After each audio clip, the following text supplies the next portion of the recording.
सबसे पहले तो आप मुझे ये बताइए कि रज़ा यूनिटी फाउंडेशन के द्वारा अभी विगत दिनों से हमने सोशल मीडिया के माध्यम से देखा है, ट्विटर में देखा है, फेसबुक में देखा है और कई सारे समाचार पत्रों में भी पढ़ा है।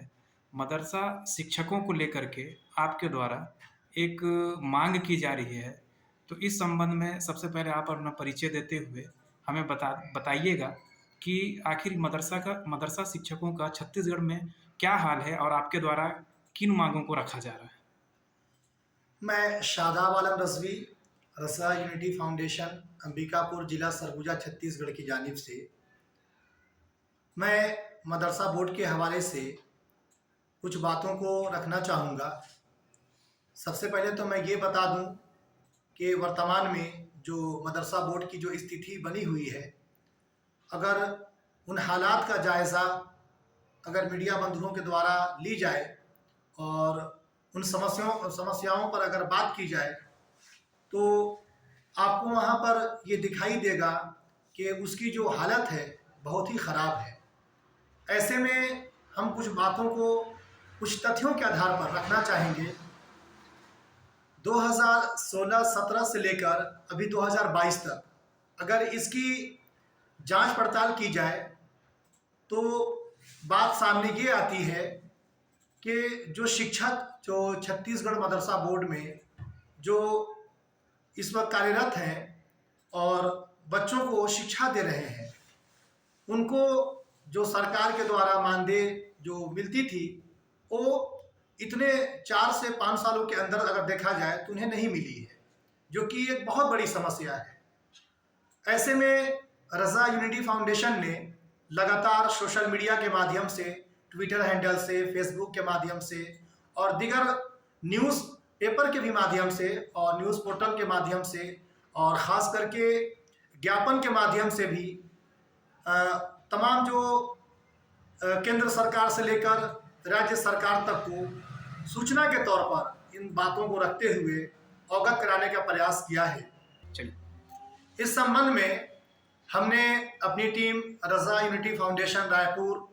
के द्वारा जब हमने मदरसा बोर्ड में ज्ञापन पत्र लेकर के भेजा और जब वो वहाँ जा कर के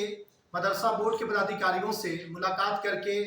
इस बारे में जानकारी लेते हैं, तो उन्हें ये जानकारी प्राप्त होती है कि मदरसा बोर्ड की जो हालत है वो बहुत ही ख़राब है। ऐसे में राज्य सरकार के द्वारा कहीं ना कहीं नज़रअंदाज किया गया और ऐसे में जो शिक्षक आज जो अपने अपने मदरसा बोर्ड के अंतर्गत जो मदरसे चल रहे हैं, वहाँ जो शिक्षा के बेस पर कार्यरत हैं और बच्चों को तालीम दे रहे हैं, शिक्षा दे रहे हैं, उनको जो है नज़रअंदाज किया जा रहा है। ऐसे में जब हमने आवाज़ उठाया तो बहुत सारे शिक्षक जो अलग अलग ज़िलों से ताल्लुक़ रखते हैं, उनकी हम तक बात आती है फ़ोन कॉल के माध्यम से। वो अपनी परेशानियों को हमसे शेयर करते हैं और बताते हैं कि हमें 4 से 5 सालों से लेकर अभी तक जो है सरकार के द्वारा कोई मानदेय नहीं दिया गया। ऐसे में देखा जाए तो हम सरकार से बस यही उम्मीद करते हैं और मांग करते हैं कि राज्य सरकार और केंद्र सरकार के द्वारा, जैसे पहले मैं इस बात को बता दूं आप सभी की जानकारी के लिए कि केंद्र सरकार जो है मदरसा बोर्ड को 60% और राज्य सरकार 40% जो है मानदेय के रूप में शिक्षकों को वेतन देती है। ऐसे में मतलब अगर देखा जाए जिन शिक्षकों को कि जो आज 4 से 5 सालों से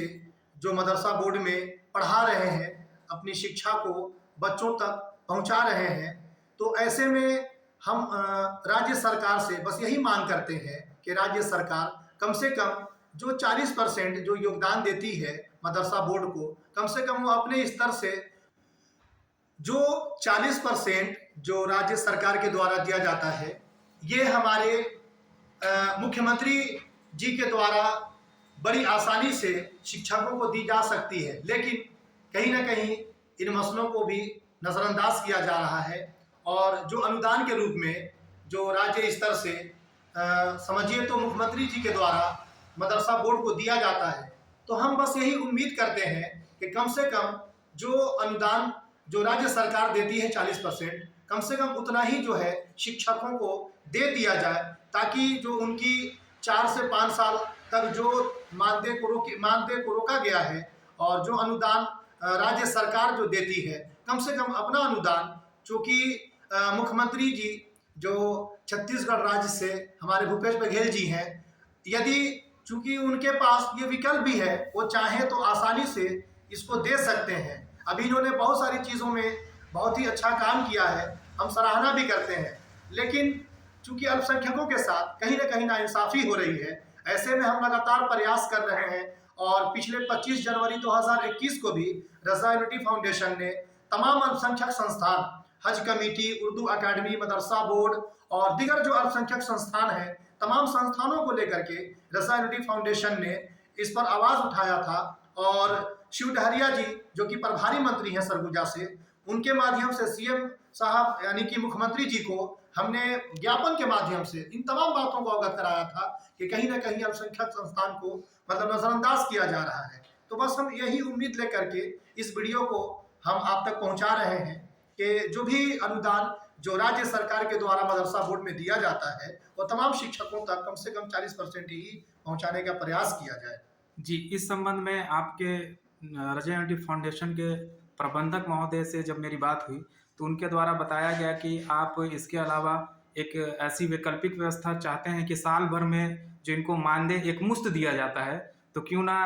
हर प्रति माह इनका जो भी है अन्य संविदा कर्मचारियों की तरह जो पेमेंट होता है, चाहे डेली वेजेस का होता है, इस तरीके से इनके लिए भी हर माह इनको हर महीने मानदेय मिले या इनका कोई ऐसा अमाउंट तनख्वाह फिक्स हो। इस संबंध में भी आपके द्वारा आवाज़ उठाई जा रही है। इस संबंध में बस थोड़ी सी जानकारी मुझे दे दीजिएगा। इस मसले में भी रज़ा यूनिटी फाउंडेशन ने, जैसे अलग अलग जो संस्थान हैं और गवर्नमेंट की बहुत सारी ऐसे ऐसी योजनाएं भी हैं और अलग अलग जो एरियाज बने हुए हैं, उन तमाम संस्थानों में गवर्नमेंट परमानेंट सैलरी भी देती है और मंथली पे करती है। तो हमारी कोशिश है कि जो मदरसा बोर्ड में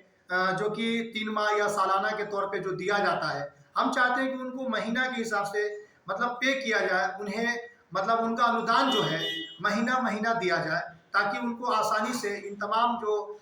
जो मदरसा बोर्ड की तरफ से जो उन्हें प्राप्त होती है, अनुदान प्राप्त होती है, हम उसकी मांग यही करेंगे कि उन्हें महीना के स्तर से दिया जाए। वो बहुत लंबा समय होता है कि साल या 6 महीना या 3 महीने का जो अरसा दिया जाता है, ये एक हिसाब से देखा जाए तो हम यही कहेंगे कि इसको रेगुलर बेस पे किया जाए और महीना के हिसाब से इसको बांधा जाए। जी।